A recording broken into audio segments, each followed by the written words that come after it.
Queridos irmãos e irmãs, vamos celebrar esse final de semana o 27º domingo do tempo comum. Então somos chamados a refletir na liturgia que a igreja nos apresenta neste final de semana. E vamos perceber nesta liturgia que pela terceira semana seguida, Jesus traz para nós o tema da vinha. No tempo de Jesus, quase todas as famílias tinham uma vinha. Agora, aqueles que eram mais ricos eram donos de grandes vinhedos e tinham muitos operários, porque a videira é uma planta muito delicada e precisa de muitos cuidados. A primeira leitura é uma alegoria de uma vinha, ou uma história sobre uma vinha. O profeta Isaías, na alegoria, se apresenta como um amigo do agricultor, que tem uma vinha, e esse agricultor tem um carinho muito grande por esta sua vinha. Ele coloca que onde o agricultor vai, fala da sua vinha, em casa, pelas estradas, no mercado, fala para os amigos, não fala de outra coisa senão da sua vinha. Parece um jovem que perdeu a cabeça pela sua namorada. Por que o agricultor gosta tanto de sua vinha? Porque esta vinha é muito especial para ele. Foi plantada com videiras nobres. Ele importou do exterior e que lhe custou muito dinheiro e trabalho. O lugar onde ele plantou é um lugar privilegiado, a encosta de uma colina. O lugar ideal para plantar videiras, onde ela poderia tomar sol. Os cachos, quando amadurecessem, teriam a típica cor roxa, que mostrará que é uma uva de primeira qualidade, que dará um vinho da melhor qualidade. O terreno que ela foi plantada está bem cuidado. Foram tirados os espinheiros, as ervas daninhas, as pedras foram tiradas e usadas para construir uma torre e um muro, para protegê-la, para preservá-la do perigo contra ladrões e animais selvagens. Ou seja, o agricultor não economizou nem trabalho, nem dinheiro para a sua vinha. E já sonha com a alegria que terá um grande retorno com maravilhosos cachos de uvas. Sonha até com a admiração dos seus vizinhos, com os elogios. Esperava ser invejado por todos. Passam os 2 anos, chega o tempo da primeira colheita, e eis que acontece uma grande decepção. O tão promissor vinhedo só produziu uvas ácidas, amargas, que ninguém gostaria de comê-las. Os vizinhos, em vez de admirá-lo, começam a rir do agricultor. O agricultor sente-se como um amante traído. O seu grande amor se torna raiva. Ele destrói o muro de proteção, permite que os que passam por ali e os animais entrem livremente e pisem o seu vinhedo. e que as ervas daninhas e as urtigas tomem conta dela. Todos os pontos desta história têm um sentido simbólico. O agricultor é Deus. As videiras selecionadas são os israelitas que o Senhor foi buscar no exterior, no Egito. A terra fértil na qual este povo foi transplantado é a Palestina.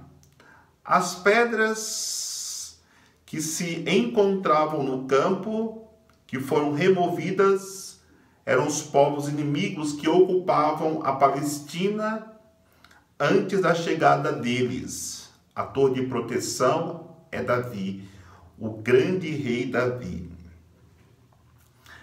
A alegoria da vinha serve também para nós.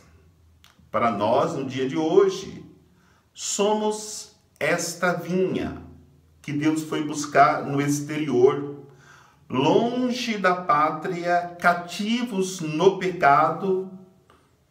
A terra fértil que Ele nos transportou é a igreja. As pedras que Ele tirou do nosso caminho foram os nossos inimigos.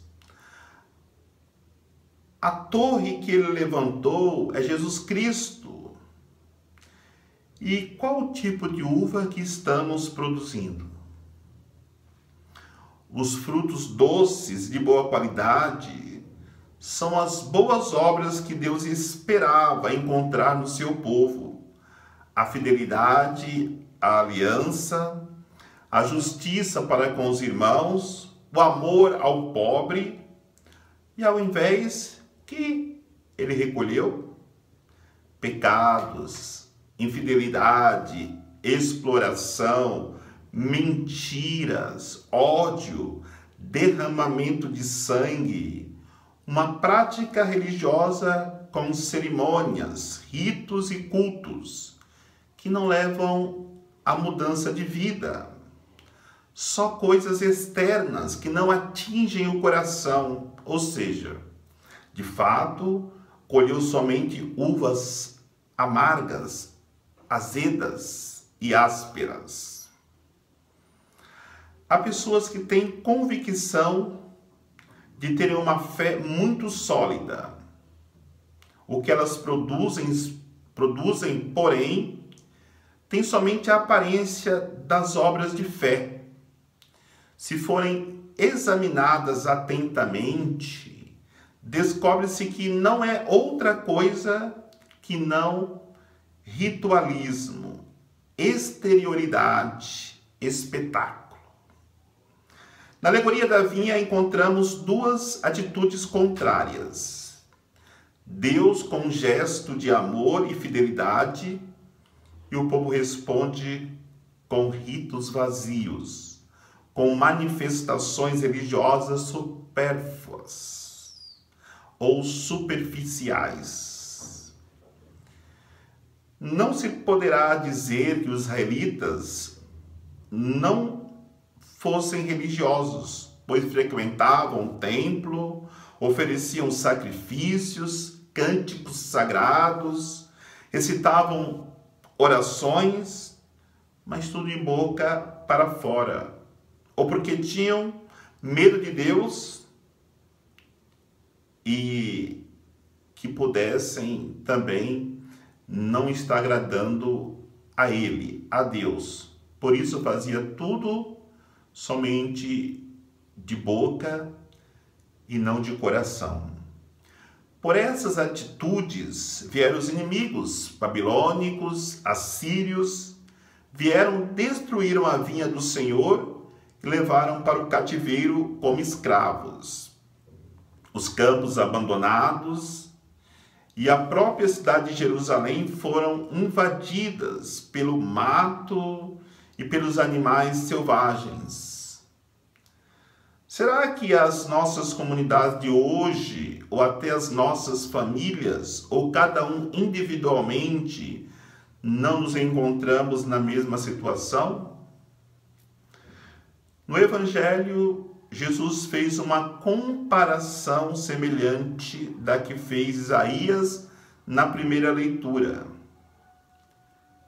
Fala de uma vinha, mas esta vinha não é infecunda, dá frutos. Nesta parábola, não é a vinha que dá problema, mas são as pessoas que cuidam dela que são os problemas.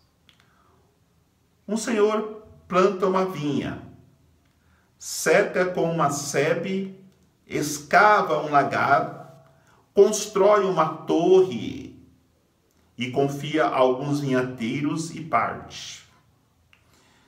E quando chega o tempo da colheita, manda os seus servos para receber o lucro da colheita. Mas aí vem a surpresa. Os agricultores não querem entregar o fruto da colheita. Mas por quê? Talvez queiram guardar para si. Ou talvez não tenham nada para entregar, porque não trabalharam. Porque passaram tempo se divertindo, se embriagando com o vinho do ano anterior que outros trabalharam e produziram.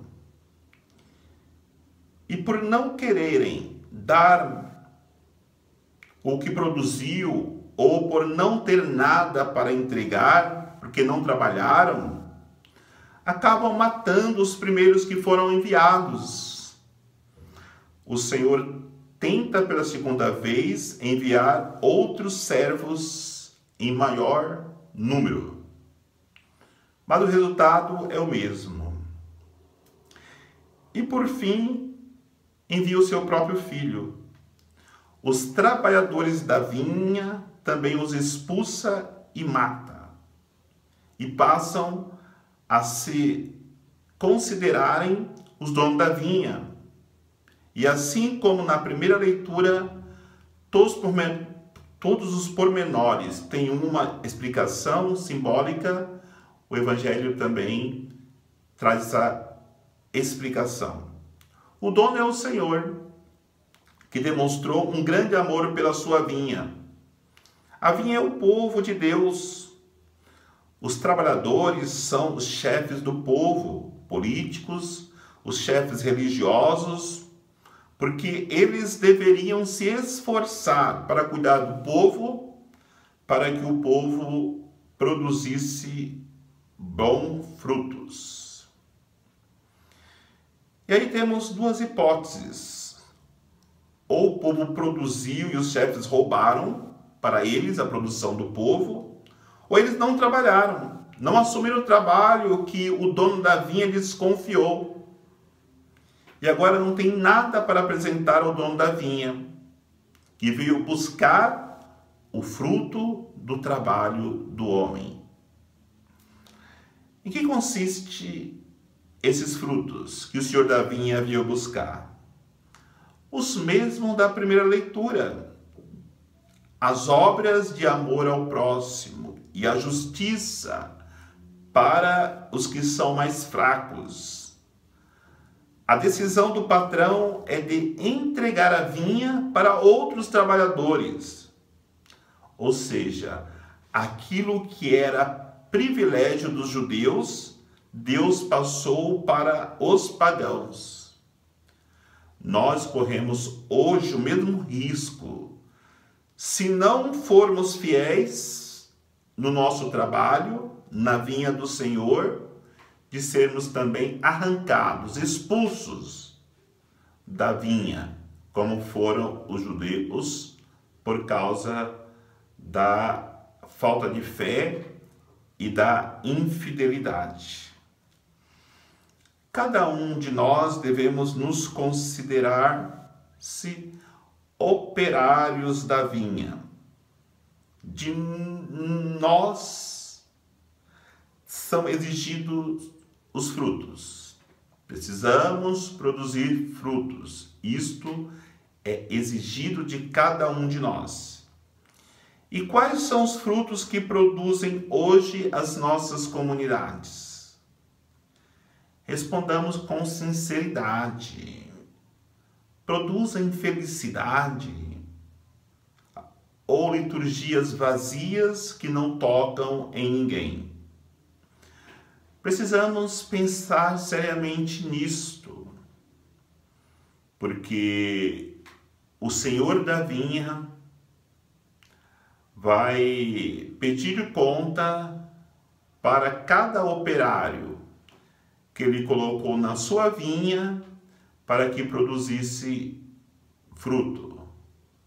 Então, queridos irmãos e irmãs, nesse 27º domingo do tempo comum, peçamos a graça a Deus de trabalharmos incansavelmente na vinha do Senhor, com muita fidelidade, para que quando o Senhor vier buscar os frutos do nosso trabalho, nós possamos apresentar a Ele. Que Deus nos abençoe, que Deus nos fortaleça, possamos sempre sermos fiéis no trabalho da vinha do Senhor.